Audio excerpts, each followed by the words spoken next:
So ku bantu rero murimo muramayininga coin bita OX cyangwa munyuze muri app ya Satoshi. Satoshi niyo yiyi, reka nzi nyibereke. Nimba udafite ino app muri telefone yawe ukabonye ino video nkubwiye ko wahombye ubutunzi bukomeye cyane. Satoshi app ni ngiyi.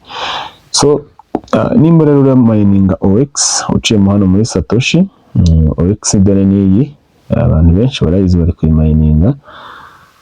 Niyi dore ngiyi OX, cyangwa se ukarebera ahangaha byose ni kimwe. Byamaze kumayininga isaga 785. So rero nimba urimo urayimayininga, ejo bundi ku itariki 14 irajya ku isoko. Nijya ku isoko rero hari ibintu ugomba kuba wujuje. Ndagira ngo utege amatwi no video ngusobanurira uburyo udakwiye gukina n'izi mining. Ngo hari abantu batunze ama smartphone birirwa bareba project z'abandi, ariko we nta na rimwe ashobora kugira project yo muri telefone akoresha smartphone. So ndagira rero nkwereka uburyo iyi OX ifite agaciro gakomeye cyane wowe utari kumenya ku bantu bari kuyimayininga, ku buryo izabyara amafaranga menshi cyane. Iyi ngiyi ku bantu bamayininze ko murabizi ko yasohotse iri ku $5. Ku bantu bagiye mayininga coin zigera ku 1000, fata $5 kubera ko ni 1000 umbwira amafaranga bakuyemo. So n'amafaranga atari make rero. Iyi rero neratanga icyizere, sikomanze kureninga. Hanyuma rero iyi OX iratanga icyizere, rero nkubwira ngo kanda subscribe hano. Nimba utazi ibintu ndi kuvuga bijyanye na mining, unyandikire muri box umbwire ati ngiye ibintu ntabwo nzi bimfashe. Nkubwira ko nta gishoro hano bisaba, nta mafaranga baguca kugira ngo utangire. Ntabwo ari handi bakubwira ngo ushora yangaye. Hano ntabwo ushora megabyte zawe n'igihe cyawe. Kandi nkubwiza ukuri ko ntushobora guhomba wakoze mining. So nk'abantu bakoze mining ya OX rero, so ubu ngubu mufite amafaranga ariko mutazi. Nagira rero nkwereka agaciro OX ishobora kuzagira dukoreze igereranye.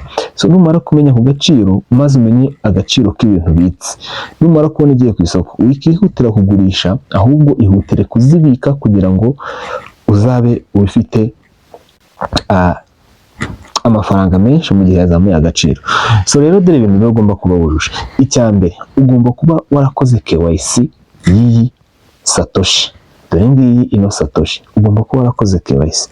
KYC yayo, nimba warafunguyemo account kugira ngo ukore KYC yayo, nahangaho unyura bahita babikwereka, ugakanda hano ngo I'm not a robot verification. Dore ngaka. So look at here. Kaka nukanda ngo I'm not a robot verification. Ikindi ukibuka gucuzinga igihugu. Ubwo ndavuga ku bantu bamayininze OX bataramayininze kowa, nimwe ndi kubwira. Hanyuma ukibuka gushyiramo icyo twita asset password. Wamara kubishyiramo ukabanza kumenya neza ko iyo password ushyizemo utazigera yibagirwa. Icya kabiri ugashyiramo iyo twita email yawe. Hano kubera ko ngirimo urabona handitse ngo change email. So njyewe rero email irimo, niyo mpamvu bashyira ngo change email. So ibyo bintu bimaze kubishyiramo, uhita umenya ko ubwo umaze gukora icyo twita mining y'iyi coin. Hanyuma rero nimba uri gukora mining y'iyi coin ya OX ariko uciyemo hano muri Satoshi, iyo umaze gukora verification y'iyi Satoshi, ugomba no kuba warakoze ikindi kintu ngiye kubwira kuri app yawe ya MetaMask. MetaMask ni hahandi uzanyura uri kubikuza ino coin. Ugomba kuba warafashe ino MetaMask yawe, turajyana gahoro gahoro, ariko nkubwira ngo ukore subscribe kuko nta handi hantu uzakura ibintu nk'ibi ngibi bikwigisha gukora amafaranga ukoresha smartphone yawe. Ugomba kuba warakoze subscribe kuri ino channel, niba uzajya ubona ibiganiro byiza nk'ibi. Dore ngiyi rero MetaMask. MetaMask icyo ukora, uraza ukayikandaho. Wamara kuyikandaho ukayitegereza igafunguka. Wamara kuyifungura, niba utafite MetaMask urayikora kuri Play Store. Wamara kuyifungura ukareba neza ko OX irimo muri ya MetaMask yawe. Reba noneho njyewe OX irimo, dore ngiyi. Bivuze ngo niteguye kuba nakakira coin za OX zikaza zikiyongera kwa amadolari yanjye mfitemo, so murumva ko azakomeza yiyongere. Nimba rero itarimo mu buryo, urasabwa gusubira inyuma muri izi video. Hari video mperutse gukora mu minsi ishize nk'ibiri igaragaza uburyo ufata ino OX ukayishyira muri MetaMask. Ntabwo bihubukirwa, iyo ubikoze nabi coin zawe zirayoba ugahomba. Icyo ni icya kabiri cyo kuba ufite MetaMask kandi warashyizemo iyi OX. Icya gatatu, ugomba kuba warakoze KYC. KYC kugira ngo uyikore ugomba kuba ufite indi application muri telefone yawe ariyo twita OX. Dore ngiriye iyi application nayo uyikandaho, wamara kuyikandaho, so kubera ko ari ubwa mbere uba ugiye kuyikoresha, so bari kunyandikira ngo service not available, ishobora kuba ifite akabazo ariko iratungana. Reka dutegereze gatoya turebe. Dutegereze reka dutangire. OX irafungutse. So njye rero kubera ko namaze gukora sign in cyangwa se namaze kwiyandikisha, wowe uraza gukanda hano kuri import. Uraza gushyiramo za 12 passphrase baguhaye urimo urafungura MetaMask. Nizo uraza gushyiramo hano. Urahera ku ya mbere uyikopiye, iya kabiri, ya gatatu, ni 12 uraziterekamo hano kuri import passphrase. Ngewe rero kubera ko nabikoze ndakanda hano handitse ngo sign in. Dore ngaha.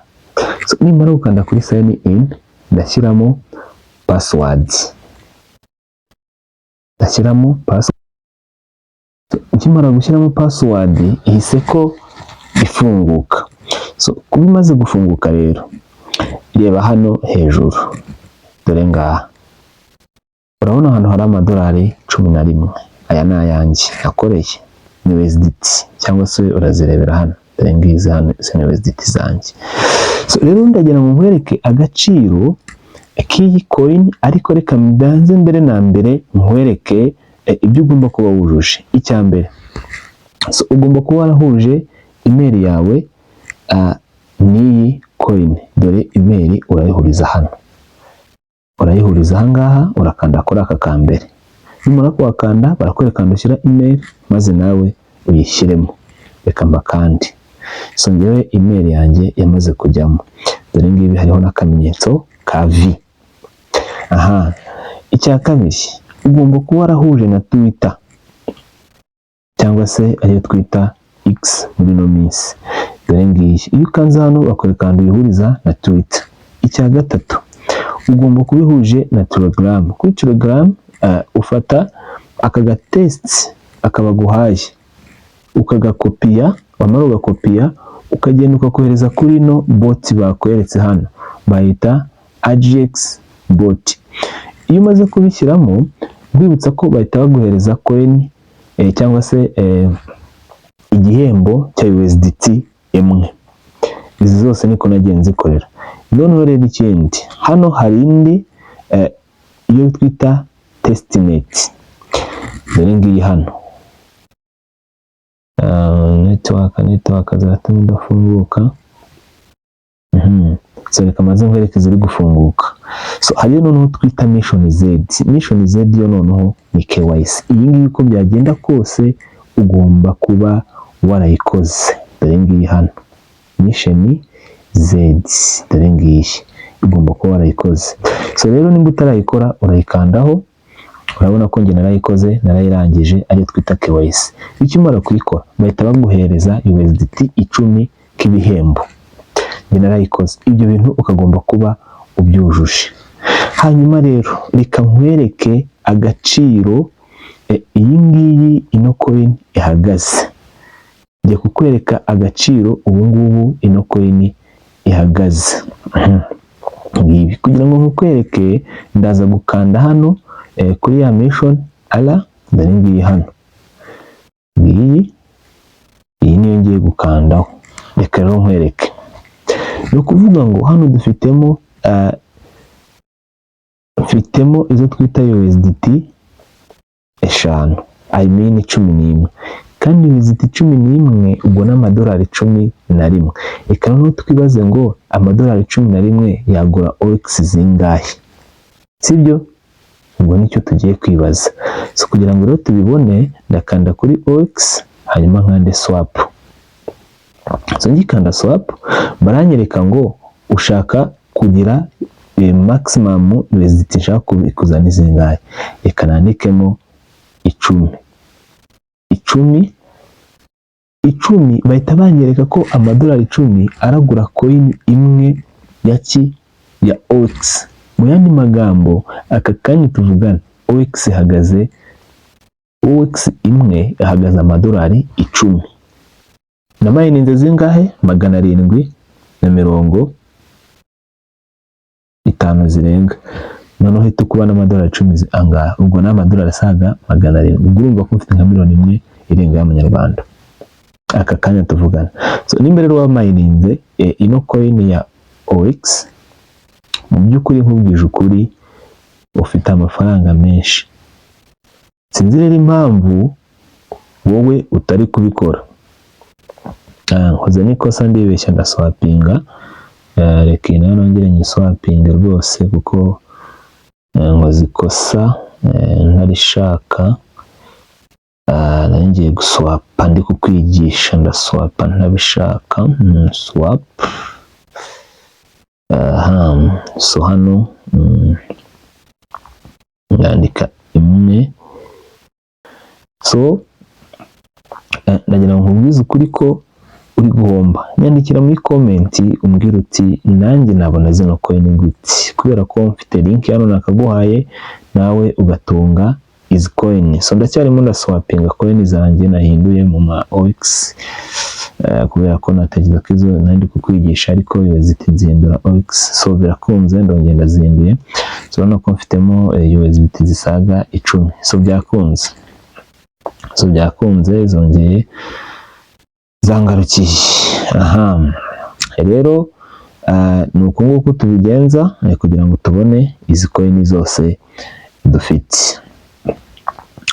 Niba rero utarusanzwe utunze ino application, uraza kunyandikira muri comment umbwira uti iyi application ndayibona gute nanjye nkorere amafaranga. Twibagirwe gukanda subscribe kugira ngo nkwigishe uburyo ushobora gukoresha gukorera amafaranga wifashishije smartphone yawe. Ni Xbook nk'ibisanzwe, ntuzajye ukunda ibiganiro byiza. Imana ibarinde.